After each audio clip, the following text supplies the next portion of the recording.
When Umamusume Pretty Derby was announced as the best mobile game of 2025, a lot of the global audience had the same exact reaction.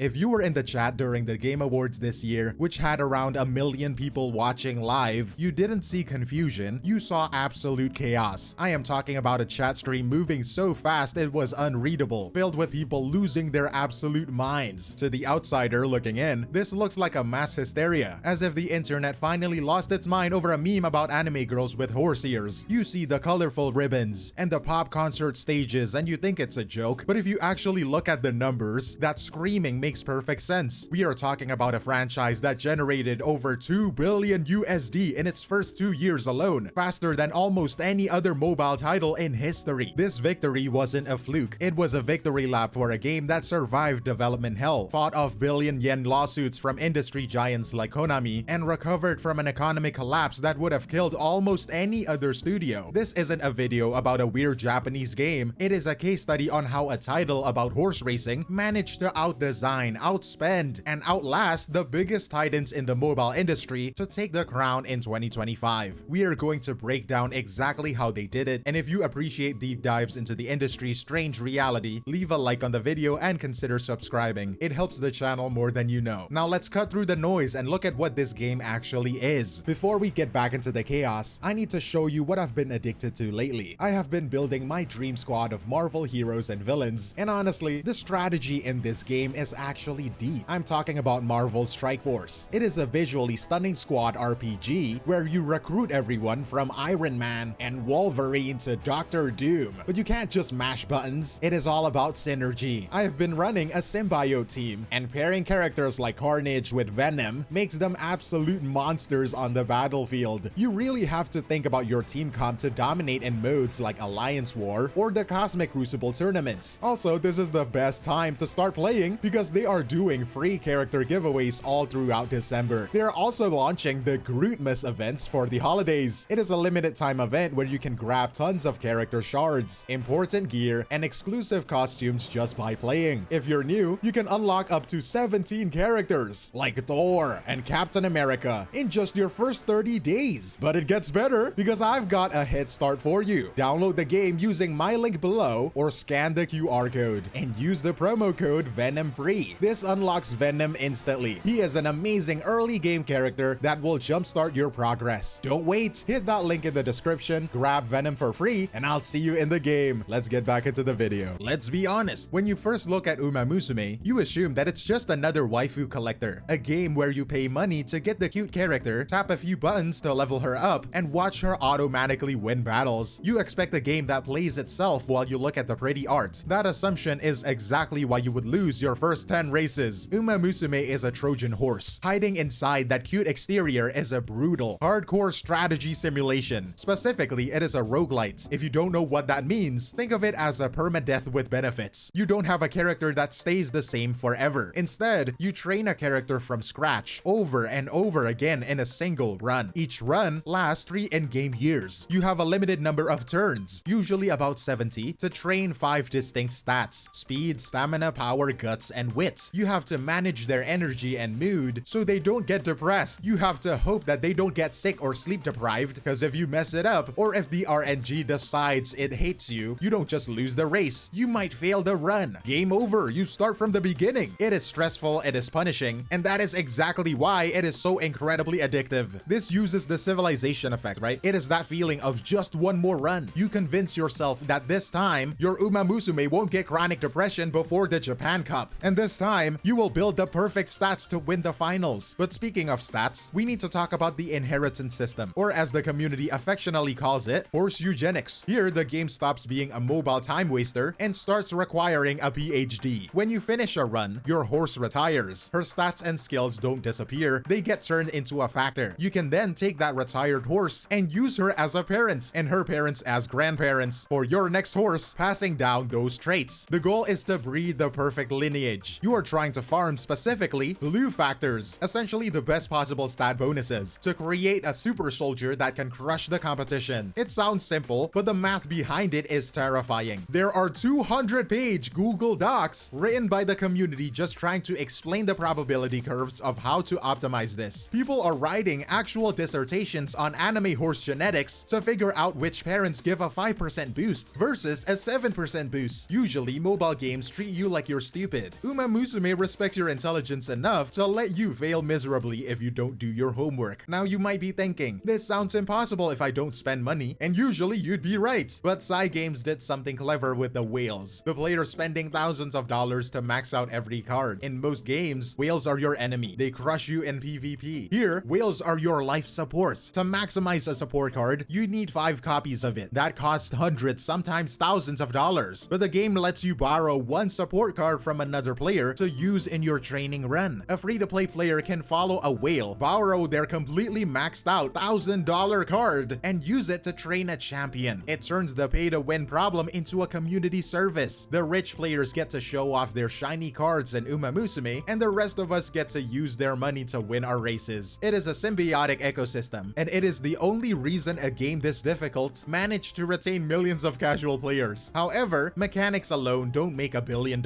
You need a soul. This is where Umamusume pulls its smartest trick. It weaponizes history. Look at Golshi. She is the poster child for the game's chaotic energy. In the game, she is a menace. She dropkicks you, ignores instructions, and randomly decides to start a race 10 seconds late just to troll everyone. If you're just an anime fan, you view her as the funny comic relief. But she is a historical reconstruction. The real Golshi was exactly like this. In the 2015 Takarazuka Kinen, a race where millions of dollars were bet on him, the real horse stood up in the starting gates, refused to run, and cost the betting public 12 billion yen in seconds. He bullied his handlers. He made faces at the camera. When you see the anime girl doing something stupid, it is not the writers being random, it is a tribute. It transforms the game from a parody into a love letter to the sports, and then the game takes that love letter and uses it to hurt you. This is 𝗖cie𝗽𝗆𝗵𝗁. In the game, she is timid. She thinks that she is cursed and is terrified of disappointment. It makes you want to protect her. But if you know your history, that instinct gets a lot darker. The real 𝗖cie𝗽𝗆𝗵𝗁 was a villain to the public. He was famous for beating fan-favorite horses like Mihono Bourbon just as they were about to set historical records. The crowd literally booed him when he won, and then his history ended tragically on the track. I won't get into the graphic details, but it involves a catastrophic injury during a race in Kyoto and a very sudden end. When you train 𝗖cie𝗽𝗆𝗵𝗁, you are not trying to win a trophy. You are fighting against an inevitable tragic fate. You stop being a gamer trying to get a high score and starts feeling like a parent trying to stop your kid from walking into traffic. The emotional stakes are baked into the character's DNA. You can't write fiction that hits this hard because deep down, you know this actually happened. And then there is the ultimate test, Haru Ura. In real life, Haru Ura is famous for losing. She raced 113 times and she lost 113 times. She never won, not once. She became a national hero in Japan just for showing up and failing every single time. People bought their betting tickets not to win money, but as a good luck charm against traffic accidents because the tickets never hit. In most games, a character with bad stats is trash tier. You throw them away. But here, she is the ultimate challenge. The game gives you the power to do one thing reality couldn't: let her win. But of course, after retirement, she did win. But if you want to hear the full story, you can watch my video right here on my channel. A specific kind of obsession kicks in when you train Haru Ura. You stop playing a game. You start to fix history. You are attempting to correct a cosmic injustice. When you finally take this horse, who is statistically designed to lose, and force her across the finish line in the first place, that feeling isn't satisfaction, it is redemption. You realize you are playing a save the world simulator, where the world is just one girl who deserves a better ending than the one she got. And now we can't pretend this game is perfect. In fact, if we rewind a bit, there was a moment where it looked like Umamusume was going to crash and burn completely. We need to talk about the 1250 incident. Back in August 2022, for the 1.5-year anniversary, the developers released a massive update. They told players good news: the limit on your stats is gone. You can now train your horses from 1200 speed all the way up to 1600. On paper, this sounded great. The whales immediately opened their wallets to hit that new 1600 number and dominate the competition. They spent hours grinding, burning cash to reach that new peak, and then the community crunched the numbers and found a hidden curve that made those extra points worthless. It turned out that for every point of speed you gained above 1200 was only worth about 1/8 of a real point. Having 1600 speed was basically the exact same thing as having 1200 speed. Imagine buying a Ferrari, paying extra for the engine, and then finding out that the manufacturer put a speed limiter on it so it can't go faster than a Civic. That is effectively what Cygames sold their most loyal customers. The backlash was instant. Trust evaporated. You don't scam the people paying your electrical bill and expect to get away with it. By 2024, the revenue had dropped nearly 62% from its peak. It wasn't just the fans who were angry. Around this same time, Konami was suing Cygames for 4 billion yen, claiming the game stole its training mechanics from one of their games. So you have the game bleeding money, losing its player base, and getting sued by an industry giant. Most mobile games would have died right there. This is usually the part of the story where the developer announces end of service and runs away with whatever cash is left. But Cygames didn't run. They did something very rare in this industry. They didn't just apologize. They popped the hood and fixed the engine. They adjusted the math so those higher stats actually mattered. They overhauled the training scenarios with the Grandmasters updates. They spent the second anniversary updates proving to the players that the game was worth playing again. And it worked. They stabilized the ship. So when you see Umamusume winning Best Mobile Game in 2025, realize this is an award for survival. It is the industry acknowledging that this game took a lethal hit, stood back up, and started running again. That kind of resilience is worth more than any flashy graphic. And yet, resilience is only half the story. Umamusume isn't winning awards in 2025 solely because the gameplay is good. It is winning because the business model is frankly terrifying. Most companies license their characters. They borrow an IP, make a game, and pay a fee. Cygames, though, built a media mix machine where they own everything. They own the animation studio, Cygames Pictures, the game developers, and the manga publishers. They built a closed ecosystem. The anime airs and acts like a 20-minute commercial for the game. You play the game, get attached to the characters, and go buy the manga. Every dollar stays in the house. They control the message from top to bottom, and then they decide to break the fourth wall. Meet Susumu Fujita, the CEO of Cyber Agent, the community that owns all of this. He didn't just sit on the billions this game made. He took that money and started buying real high-end racehorses. I want you to really understand this dynamic. You spend money on the gacha to get a digital horse girl. The CEO takes that money and buys a real horse, and that real horse races, which generates hype for the sports. That hype brings more fans into the game, and then those fans spend more money. And by 2025, they aren't just making a game about horse racing. They are literally funding the sport itself. We are seeing anime girls on the sponsorship posters for the Grand Prix de Paris. They have a presence at the Kentucky Derby. The game has become a structural pillar for the actual racing industry. And if you think this is just corporate greed, look at Nice Nature. Nice Nature was a real horse, famous for being a perennial loser. For years, the donation drive to support his retirement to keep him from being put down raised about 1.7 million yen. That is decent. It buys some carrots. And then Umamusume came out. The next time they ran that donation drive, they raised 54 million yen. That is not a typo. That is an army of gamers throwing their wallets at a retired animal just because they loved his digital anime counterparts. They funded the retirement not just for him, but for dozens of other horses. The game feeds the sports, and the sport feeds the game. Most mobile games are lucky if they can get a collaboration with a fast food chain. Umamusume managed to revive a centuries-old industry and mobilize millions of dollars for the charity. When you look at that, giving them best mobile game feels less like an award and more like a submission. So why does a game about horse girls deserve to hold a trophy in 2025? To understand that, you have to look at what they sacrificed. Remember, this game was supposed to come out in 2018. It was finished. It was ready to ship. And then Cygames looked at it and they scrapped the whole thing. They burned billions of dollars and 3 years of development time. Most companies would have released the bad version, made a quick buck, and moved on. Cygames chose to bleed money for 3 years because they knew if that the presentation wasn't perfect, the illusion wouldn't work. And that refusal to compromise, that willingness to choose quality over a quarterly earnings report is the only reason this game is still alive today. And that brings us to the final verdict. There is a lot of noise saying Umamusume only won this year because of recency bias, because the global version finally hit Steam in 2025. That misses the point entirely. It won because it solved the mobile game problem. It proved that the phone game doesn't have to be a shallow, mindless tapping simulator. It can have the strategic depth of a PC management game, the emotional weights of a sports documentary, and the cultural footprints of the NFL. They didn't try to make this game broad appeal. They didn't water it down for the global audience this. They took a hyper-specific, weird Japanese obsession with horse racing and presented it with so much authenticity that the rest of the world had no choice but to respect it. It proves that you don't need to capture everyone, you just need to make a game that believes in itself completely. It is rare to see a mobile game survive a scandal like the 1250 incident and come back to win a global award years later. Do you think that level of developer course correction is something we are missing in the wider industry, or was this just a lucky break for Cygames? Let me know what you think in the comments below, but that is all from me, 𝗖cie𝗽𝘆𝗶𝗵𝗵, and I will see you in the next one. Cheers.